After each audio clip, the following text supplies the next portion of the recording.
Now the question is, how does Illinois fare when it comes to this analysis? Here in Illinois, we've made great progress on these fronts. I'm happy to say that Illinois gets a good grade. We've done some important things. A renewable energy standard passed in 2007 requires electric utilities to get 25% of their electricity from renewable resources by 2025.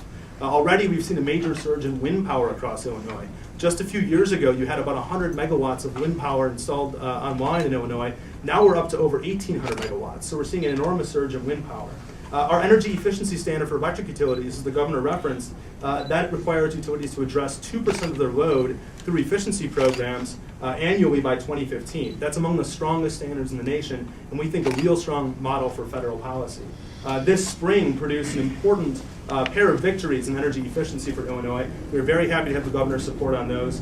We passed energy efficiency standards for natural gas utilities that are similar to those that are in place for electric utilities. And we also passed energy efficient building codes for new residential construction. And we think there's great savings available in there. Illinois is also involved in a lot of measures with respect to our state government. With our new capital bill, it's the greenest capital bill ever in the history of our state and indeed our country.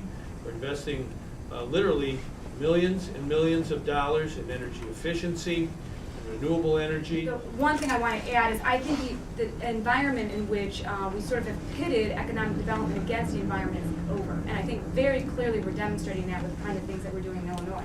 That in fact economic development and improving the environment go hand in hand.